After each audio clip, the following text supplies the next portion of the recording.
Tu entends sûrement la pluie, on est le 29 juin, c'est mon avant-dernière journée avec vous tous et j'aimerais te dire merci. Demain je ferai la dernière, on sera le 30 juin demain et ensuite juillet et août, je ferai une pause et je vais réfléchir aussi pour la suite et j'aimerais de tout cœur dire merci à tout le monde. On a pu vivre, c'est pratiquement 4 mois ensemble depuis début mars, à vivre l'unité. Et c'était tellement beau, je sais, non seulement pour moi, j'ai été en bénédiction à être connecté avec chacun d'entre vous, mais l'objectif de tout ça, c'était d'être unis en tant qu'Église. Je ne parle pas seulement de l'Église Provence 24, parce que vous êtes plusieurs qui avaient été connectés avec nous, mais ça a été une unité dans la prière, ça a été une unité de cœur, ça a été une unité pour se centrer sur Jésus-Christ et sur sa personne. Et j'aimerais t'encourager à trouver un ami.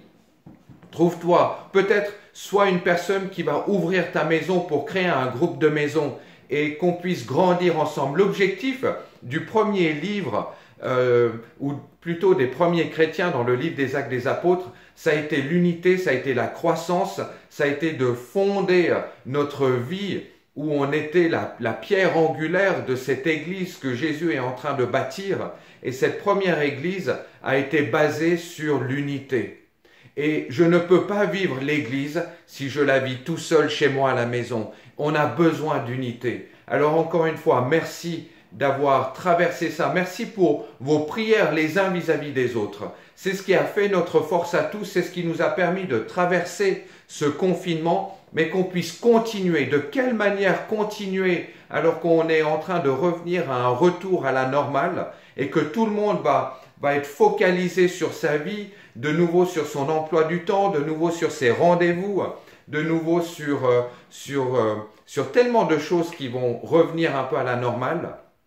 Trouve-toi quelqu'un de confiance, trouve-toi un ami, grandissez ensemble, frottez-vous les uns avec les autres dans votre manière de percevoir Jésus, dans ce que vous entendez lors des cultes et des prédications, de dire regarde, dimanche quelqu'un a dit ça, de quelle manière est-ce que toi tu le vis, de quelle manière est-ce que tu le mets en pratique, et si la personne n'y arrive pas, alors qu'on puisse prier les uns pour les autres et bâtir notre foi, ne la vivons pas seuls.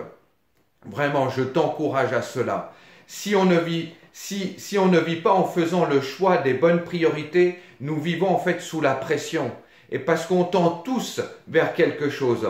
Et parfois, cette chose auquel on veut tendre, eh bien, on n'y arrive jamais et ça génère une pression dans notre cœur. Donc, on a besoin de faire des priorités. Tu as remarqué que tu as toujours le temps pour les choses que tu mets en priorité dans ta vie. Ça peut être ton plaisir, ça peut être ton travail, ça peut être les passions que tu aimes, ça peut être n'importe quoi. Tu as toujours le temps pour cette chose que tu aimes. Mais pour les vraies priorités, on trouve toujours l'excuse de ne pas y rentrer. Afin de pouvoir dire oui à nos priorités, on doit être capable de pouvoir dire non pour quelque chose d'autre. Quelles sont les choses auxquelles je vais m'efforcer? Ça ne va pas tomber du ciel. Ça ne va pas être l'opération du Saint-Esprit qui va juste tomber sur toi et tu vas pouvoir dire « Ah, je change ». Non, à un moment, je dois faire le choix de dire non. Je dois faire le choix de changer de direction et de m'efforcer. Et ça génère un effort de ma part. Et ce n'est pas facile, mais pourtant c'est ce qu'il y a de plus merveilleux parce que Dieu veut nous amener à ça. Dieu est beaucoup plus concerné par ton caractère, tu vois, que simplement par mon propre confort ou par mes compétences. Et tout dans la vie, Dieu va utiliser toutes mes circonstances pour modeler, façonner qui je suis. Notre caractère se révèle souvent au moment des temps de crise de la vie. Le test du caractère est la suivante. Est-ce que tu es capable d'aider quelqu'un d'autre? Eh bien, quand tu passes toi-même par ta propre tempête, à toi. Et Dieu nous amène à vivre les uns pour les autres, à être unis dans la prière, dans la relation, dans l'intérêt que je peux porter. Alors c'est pour ça, j'aimerais t'encourager vraiment, durant ces 2 mois qui viennent de l'été, à te repositionner. Où est-ce que Dieu t'a appelé à pouvoir le servir? Est-ce que tu es à la bonne place? Et puis peut-être que tu as envie de quitter l'endroit où tu es, mais ça c'est pour ton propre confort à toi. Mais je pense que certains ont vraiment reçu un appel parce que vous êtes déjà dedans. Et en fait, c'est dans cet appel que tu dois pouvoir rentrer. Et peut-être que tu es nulle part. Alors considère le fait de pouvoir t'engager et servir Dieu au travers de la communauté, de l'association, de l'église à laquelle tu appartiens. Pourquoi est-ce que je dis ça? Eh bien parce que c'est le moyen de mettre en œuvre les dons que Dieu t'a donnés. Mais peut-être que tu es dans une saison de ta vie où tu as déjà servi, déjà pendant 30 ans, 40 ans, et je pense à certains de mes amis qui ont plus de 70 ans, que j'ai rencontrés il n'y a encore pas si longtemps, qui m'ont dit, écoute, voilà, j'ai 75 ans, j'arrive maintenant, j'ai tellement donné, et c'est une nouvelle saison de ma vie. Et ça, je le comprends. Et moi, j'aimerais parler à toi qui a 15 ans, qui a 20 ans, qui a 30 ans, qui a 50 ans, et tu as encore l'énergie de pouvoir te consacrer et de pouvoir amener l'Église plus loin, de pouvoir amener ton association plus loin, de pouvoir communiquer Jésus au travers de qui tu es. Ça a été toute la première Église. Une Église qui s'est aimée, une Église qui s'est unie, une Église qui a affronté les défis et une Église qui a voulu amener les autres dans une passion, dans un amour pour Jésus. Et ça peut être fait de tellement de manières différentes. J'ai besoin de toi pour pouvoir avancer.